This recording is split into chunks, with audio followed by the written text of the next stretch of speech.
લગનનો વરઘોડો હોય કે પછી ગુનેગારનો વરઘોડો, સુરત પોલીસ જ્યારે મેદાને પડે ને ત્યારે ગમે તેવો બાહુબલી પણ ઘૂંટણીએ પડી જાય છે. ગત 19મી ફેબ્રુઆરીએ સુરતના લીંબાયત વિસ્તારમાં યોગેશ મારવાડીના પુત્રના લગ્ન પ્રસંગમાં જ્યારે ખુશીઓનો માહોલ હતો ને ત્યારે અચાનક ગોળીબારના અવાજે સન્નાટો મચાવી દીધો હતો. જૂની અદાવતનો બદલો લેવા માટે ખૂંખાર આરોપી ભાર્ગવ પાટીલે અજય ઉર્ફે પિન્ટુ ગિરાસે પર અંધાધૂંધ ફાયરિંગ કરી ફરાર થઈ ગયો હતો. ઘટનાની જાણ થતાં જ સુરત પોલીસ એક્શન મોડમાં આવી ટેકનિકલ સર્વેલન્સ, હ્યુમન ઇન્ટેલિજન્સની મદદથી પોલીસની ટીમોએ છેક મહારાષ્ટ્ર સુધી પીછો કર્યો. આખરે જલગાંવ જિલ્લાના 40 ગામ ખાતેથી આ ખતરનાક આરોપીને દબોચી લેવાયો છે. ચોંકી જવાય તેવી વાત એ છે કે પકડાયેલ ભાર્ગવ પાટીલ કોઈ નાનો મોટો ગુંડો નથી પણ ગુનાખોરીની દુનિયાનો જાણીતો ચહેરો છે. તેની વિરુદ્ધ લૂંટ, મર્ડર અને ફાયરિંગ જેવા 34 થી વધુ ગુનાઓ નોંધાયેલા છે. આમ કાયદાના લીરે લીરા ઉડાવતા આ શખ્સને હવે જેલના સળિયા પાછળ ધકેલી દેવાયો છે. પોલીસે માત્ર તેની ધરપકડ નથી કરી પણ આ ગુનેગારનો જે વિસ્તારમાં આતંક હતો ને ત્યાં તેનો વરઘોડો કાઢી તેના કાયદાનું ભાન કરાવ્યું છે. આ વરઘોડો એ વાતનો પુરાવો છે કે સુરતની શાંતિ દોડનાર કોઈ પણ હોય પોલીસ તેને છોડશે નહીં.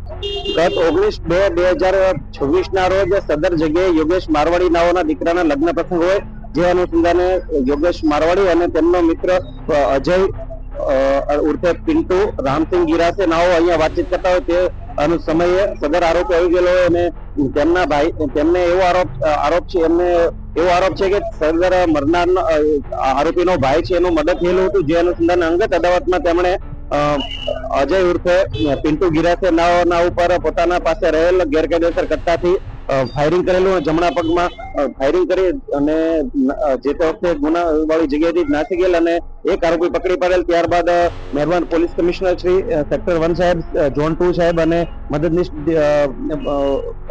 એસીપી ડી ડિવિઝન સાહેબ નાઓના માર્ગદર્શન હેઠળ અલગ અલગ ટીમો બનાવી સદર આરોપીને પકડવા માટે.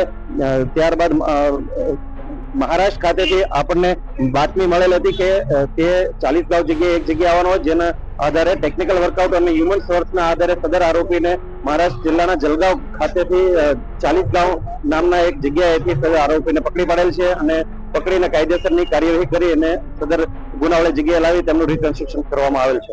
આવા જ અવનવા વિડીયો જોવા માટે ફોલો કરો ઇન સેકન્ડ્સ.